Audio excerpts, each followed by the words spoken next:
Hello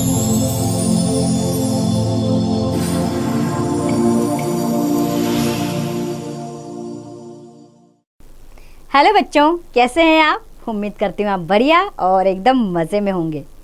तो आइए बच्चों, आज एक विदेशी कहानी पढ़ेंगे जो जर्मन देश पर आधारित है और हमारी इस कहानी का नाम है राजा की उदारता। बच्चों, यह जर्मनी देश की सच्ची कहानी है। एक बालिका थी जिसकी आयु लगभग 13-14 वर्ष थी। उसके पिता का देहांत हो गया था। देहांत यानी कि मृत्यु हो गई थी पिता की। देहांत का अर्थ होता है मृत्यु हो जाना। तो उसके पिता का देहांत हो गया था। केवल माँ थी। घर में बड़ी गरीबी थी। माँ इधर उधर काम करके घर का खर्च चलाती थी। उसकी बड़ी लालसा थी। लालसा यानी कि इच्छा होना। तो उसकी माताजी की क्या लालसा थी कि वह बेटी को पढ़ा लिखा कर योग्य बनाए। योग्य यानी कि निपुण बनाए। माँ चाहती थी कि उनकी बेटी पढ़ लिख कर अच्छे इंसान बने, किंतु माँ बीमार पड़ गई। अब दवा तथा भोजन की समस्या खड़ी हो गई। वह असहाय यानी बिना सहायता के असहाय सी अपनी बेटी की ओर देखती रहती थी। बेटी बहुत ही सुशील और समझदार थी। सुशील यानी कि अच्छे संस्कारों वाली। बेटी बहुत सुशील थी उनकी। वह बड़ी प्रसन्नता के साथ माँ की सेवा करती। दिन रात माँ के पास बैठी रहती। उन्हें समय से दवा देती। भगवान से यही प्रार्थना करती कि उसकी माँ जल्दी ठीक हो जाए। एक दिन दवा के लिए पैसे नहीं थे। वह बहुत दुखी थी। दुखी यानी कि पीड़ा से भरी हुई। अर्थात माँ की दवा के लिए पैसे नहीं बचे थे। इस कारण बच्ची बहुत उदास थी। शाम हो चुकी थी। माँ थोड़ी देर के लिए सो गई। तब वह बालिका अपने कुछ कपड़े लेकर घर से निकल पड़ी। उसी समय जर्मनी के राजा जोसेफ साधारण वेशभूषा में अकेले ही नगर घूमने निकले थे। राजा अत्यंत दयालु थे। अत्यंत यानी कि बेहद। राजा बहुत दयालु थे। वे अपनी प्रजा का हालचाल जानने के लिए कभी कभी साधारण लोगों की तरह नगर में घूमने निकलते थे। मार्ग में उनकी भेंट उस गरीब लड़की से हुई। उसके उदास चेहरे को देखकर राजा ने समझ लिया कि यह अत्यंत दुखी है। उसे अपने पास बुलाकर राजा ने प्यार से पूछा, बेटी, तेरा चेहरा इतना उदास क्यों है? पूछने वाले का दयालु स्वभाव देखकर बालिका ने कहा, श्रीमान, कुछ दिन पहले मेरे पिता का देहांत हो गया था। इस समय मेरी माँ बहुत बीमार है। भोजन व दवा के लिए पैसे ना होने के कारण मैं अपने कपड़े बेचने जा रही हूँ। ये कपड़े बेचने से आज जो जैसे तैसे काम चल जाएगा, पर कल क्या करूँगी? बच्ची ने कहा, मैं अपने कपड़े बेचने जा रही हूँ क्योंकि माता की बीमारी के लिए जो दवा चाहिए उसके लिए पैसे नहीं हैं। आज ये कपड़े बेचकर मैं आज की दवा का प्रबंध कर लूँगी, लेकिन कल क्या होगा? मेरी माँ भोजन और दवा के अभाव में मर जाएगी। अभाव यानी उसके बिना।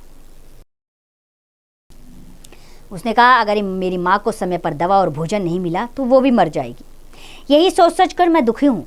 हमारी मदद करने वाला कोई नहीं है। इतना कहते कहते बालिका की आंखों से आंसू बहने लगे। राजा को लड़की पर दया आ गई। बोले, बेटी, रो मत, मैं तुम्हारी मदद करूंगा। कुछ देर में लड़की शांत हुई और बोली, श्रीमान, इस राज्य में बड़ा अन्याय है। यदि ऐसा ना होता तो हमारी ऐसी दुर्दशा ना होती। दुर्दशा यानी कि खराब हालत। उसने कहा, इस नगर में बड़ा अन्याय होता है, इस राज्य में। इसी कारण हमारी ये हालत हो गई है। मेरे पिता ने अनेक वर्षों तक यहाँ की सेना में नौकरी की थी। राजा यदि न्यायप्रिय होता तो जब मेरे पिता सेना में काम करने में अशक्त हो गए थे, अशक्त यानी कि काम करने योग्य ना रहना, अशक्त हो गए थे, तब उन्हें कुछ इनाम या पेंशन अवश्य देता। पर राजा ने उनकी कोई खबर नहीं ली और वह पैसों की कमी के कारण चल बसे। ये बात सुनकर राजा को बड़ा दुख हुआ। वह बोला, बेटी, राजा को तो यह बात मालूम ही नहीं होगी। उन्हें भला क्या पता होगा कि उनके ऊपर तुम्हारा रुपया बाकी है। वह तो सदैव राजकार्य में व्यस्त रहते हैं। यदि तुमने अपने पिता के बारे में उनसे कहा होता तो वे अवश्य ही उस पर विचार करते। अब तुम अपनी सारी बात लिखकर उनके पास भेज दो। लड़की ने कहा, श्रीमान, हम जैसे गरीब लोगों की प्रार्थना राजा के पास पहुंचाना बड़ा कठिन कार्य है। राजा ने कहा, तुम इसकी कोई चिंता मत करो। राजा के साथ मेरा घनिष्ठ संबंध है। घनिष्ठ यानी कि बहुत अपनापन है। राजा और मेरे बीच बहुत ज्यादा संबंध अच्छा है, इसलिए मैं तुम्हारी सहायता कर सकता हूँ। राजा ने लड़की के हाथ में कुछ रुपए देकर कहा, तुम्हें अभी अपने कपड़े बेचने की जरूरत नहीं, अब तुम माँ के लिए दवा लेकर घर चली जाओ। तो क्या कहा राजा ने कि तुम अभी ये पैसे लो और घर जाओ, घर चली जाओ। राजा ने बालिका के पिता का नाम और उसके घर का पता पूछकर उसे धैर्य बंधाया। बालिका भला क्या समझती थी कि जिस भले आदमी ने उसकी सहायता की है वह स्वयं राजा ही है। उस आदमी की ऐसी भलाई देखकर बालिका को बड़ा आश्चर्य हुआ। वह घर आकर उसने अपनी माँ से सारी घटना कह सुनाई। माँ सब बातें सुनकर बड़ी प्रसन्न हुई। राजा ने दरबार में जाकर पता लगाया तो ज्ञात हुआ कि उस बालिका ने जो कुछ कहा था वह बिल्कुल सच था। राजा ने तुरंत उस बीमार स्त्री को आदरपूर्वक दरबार में बुलाया।